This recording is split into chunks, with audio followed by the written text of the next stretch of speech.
మీరు అన్నారు పర్యటనలు చేస్తున్నారా అంటే వివరాలు చెప్తూనే మీరు అందించే సేవల గురించి చెప్తూ రాజమార్గంలో రాజయోగాన్ని సొంతం చేసుకోవచ్చు అని మీరు అన్నారు కదా. చాలా మంది రాజయోగం గురించి అడుగుతూనే ఉంటారు, అలాగే రాజయోగం రావటం వేరు నిలబెట్టుకోవడం వేరు అని మీరు కూడా చెప్తూ ఉంటారు కదా. అసలు రావటం ఏంటి, దాన్ని నిలబెట్టుకోవడం ఏంటి, అసలు రాజయోగం రావాలంటే ఏం చేయాలి, నిలబెట్టుకోవాలంటే ఏం చేయాలి, రత్నధారణ ఏ విధంగా ఉపయోగపడుతుందో చెప్పండి. మీరు రాజయోగం రావడం వేరు నిలబెట్టుకోవడం చాలాసార్లు చెప్పానండి ఈ ప్రోగ్రామ్ లో, మన భక్తి టీవీలో చాలాసార్లు చెప్పాను. ఇప్పుడు రాజయోగం రావడం అంటే మన చూడు రాష్ట్రాన్ని వెళ్ళే మహానుభావులు చాలా మంది ఉన్నారు, చాలా మంది ఎమ్మెల్యేలుగా గెలిచారు, అందులో కొంతమంది మినిస్టర్స్ అవుతారు, ఒకరు చీఫ్ మినిస్టర్ అవుతారు, ఇంకొకరు డిప్యూటీ సీఎం అవుతారు అనమాట. కానీ ఎంతమంది అయినా రాజ్యాన్ని వెళ్ళడానికి కంట్రోల్ చేసేవాళ్ళు ఎవరో ఒకరు ఇద్దరు ఉంటారు. ఇదంతా ఏంటి, ఇవంతా ఒక రాజరికంతో రాజమార్గంలో రాజయోగం రావడం అనుకుందాం. ఈ రాజయోగం నిలబెట్టుకోవడం ఏంటి అంటే సరైన మార్గంలో సరైన స్థితిలో వాళ్ళు ఉన్న మినిస్ట్రీ కానీ వాళ్ళు ఉన్న పొజిషన్ కానీ నిలబెట్టి ఆ శాఖకు సంబంధించిన పనులు సవ్యంగా చేసుకోగలిగితే నిలబెట్టుకోగలుగుతారు. నిలబెట్టుకోవడానికి కావాల్సినంత బలం కావాలి.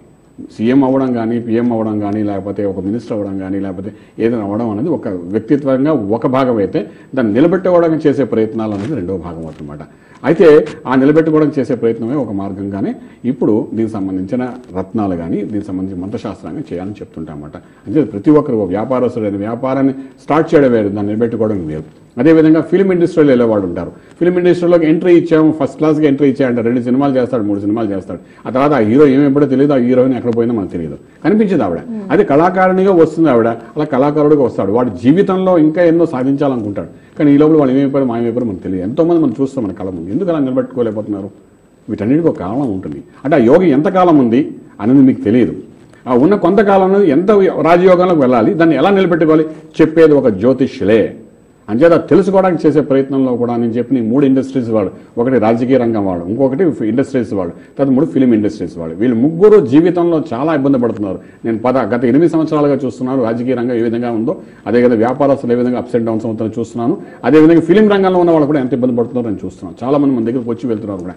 వాళ్ళు ప్రత్యేకంగా చెప్పడం ఏంటి, రాజయోగం వచ్చింది కదా ఆనందపడిపోకండి, ₹1,00,00,000 వచ్చేగా ఆనందపడకండి, ₹1,00,00,000 ఎలా నిలబెట్టుకోవాలని చేసే ప్రయత్నమే మేము చేసేది. అలాగే ఫిలిం ఇండస్ట్రీలో ఒక హీరో అయ్యాను కదా కంగారు పడిపోకండి, హీరోనిగా నిలబెట్టుకోవాలి, స్టాండర్డ్ మెయింటైన్ చేయగలరు. అలాగే ఇండస్ట్రీలో బిజినెస్ మ్యాన్గా మంచి హైయెస్ట్ పీక్ వెళ్ళే కదా అనుకోకండి, దాన్ని నిలబెట్టుకునే స్థితికి రావాలి. అలాగే రాజకీయ రంగంలో కూడా ఇవన్నీ చెప్పేదే జ్యోతిష్ శాస్త్రం. ఆ వచ్చినప్పుడు వీళ్ళెవ్వరూ అందరినీ మర్చిపోతారండి. ఎందుకంటే ఆ ధనం ప్రభావం ఏదని అనుకోండి చాలా మంది మర్చిపోతారు, కానీ అక్కడే కరెక్ట్ గైడ్లైన్స్ తీసుకోవాలి. ఆ నిలబెట్టుకోవడమే రాజయోగంలో వచ్చిన రాజమార్గాన్ని రాజయోగాన్ని నిలబెట్టుకోవడం అంటే. దానికి ఏ శాస్త్రం చదవాలి, ఏ మంత్రం చేయాలి, ఏ రత్నధారణ చేయాలి, ఎటువంటి గైడ్లైన్స్ తీసుకోవాలి చెప్పేదే శ్రీ వేదమాత జ్యోతిషాలయం అన్నమాట. అంటే చక్కగా అటువంటి స్థితిలో ఉన్న వాళ్ళు కూడా రండి. సమస్య అనేది ప్రతి ఒక్కరికి ఉంటుంది, సమస్య పరిష్కార మార్గాన్ని తెలుసుకోవడం ప్రయత్నించండి. మీకు మళ్ళీ ఇంకొకసారి చెప్తున్నా, రాజమార్గంగా రాజయోగాన్ని తీసుకుంటామని చెప్పేద్దాం.